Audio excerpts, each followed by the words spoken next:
ಮಾಡ್ತಾರೆ. ನೀವೇ ಅದಕ್ಕೆ ಉತ್ತರ ಕೊಡ್ಬೇಕು. ಅದನ್ನ ನಾನು ಕೇಳಿ ನೋಡಿ.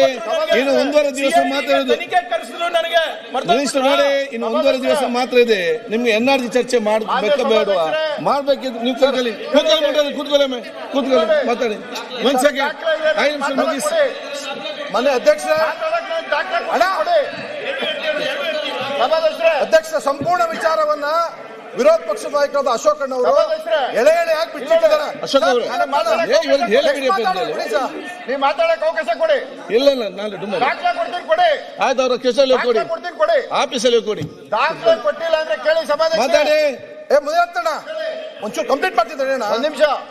ನಿಮಗೆ CM ದಾಖಲೆ ಕೊಟ್ಟಿಲ್ಲ ಅಂದ್ರೆ ಈ ಸದನದಲ್ಲಿ ನಾನು ಪ್ರವೇಶ ಮಾಡಲ್ಲ. ಆಯ್ತು, ಮತ್ತೆ ಕೂತ್ಕೊಳ್ಳಿ. ಉತ್ತರ ಕೊಡ್ಲಿಕ್ಕಿದೆ, ಕ್ಲಾರಿಫಿಕೇಶನ್ ದಾಖಲೆ ಚರ್ಚೆ.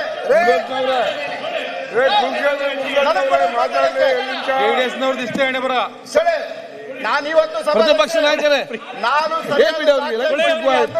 JDS ಇದೆ ಅವಕಾಶ ಬಂದು ಹೀಗೆ ನೋಡಿ.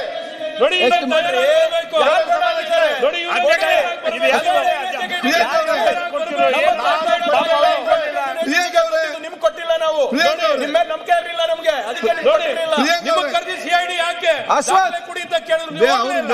ಡಿಸ್ಟರ್ಬ್ ಮಾಡ್ತೀರಿ ನೀವು. ಯಾಕೆ ಬಲಿ ಆಗ್ತೀರಿ? ನೀವು ಕೊಡ್ಲೇ ಸದನದಲ್ಲಿ ಅಶೋಕ್ ಅಣ್ಣ ಅವ್ರು ಹೆಂಗ್ ಓದ್ತಾ ಇದ್ರು ಓದಿದ್ಕೆ ನಿಮ್ಗೆ ನಿಮ್ಮ ಅವಾಗಿನ ಇಲಾಖೆನಲ್ಲಿ ಸಾಮಾನ್ಯ ಪ್ರಜ್ಞೆ ಕೂಡ ಇರಲಿಲ್ಲ, ಕಾಮನ್ ಸೆನ್ಸ್ ಇರಲಿಲ್ಲ. ಅದಕ್ಕೆ ನೀವು ಕರೆದಿದ್ದು ನಿಮ್ಗೆ ನೆನಪಿಗೆ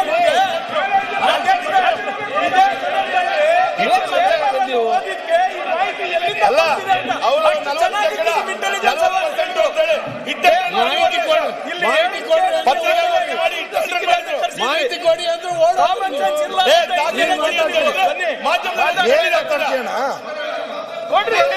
ಸುಮ್ಮನೆ ಮಾತಾಡ್ಬೇಕಷ್ಟೇ. ಮಾತಾಡೋದು ವಿಚಾರ ಗೊತ್ತಾಗಬೇಕಲ್ವಾ? ಚೇಂಜ್ ಮಾಡ್ತೀರ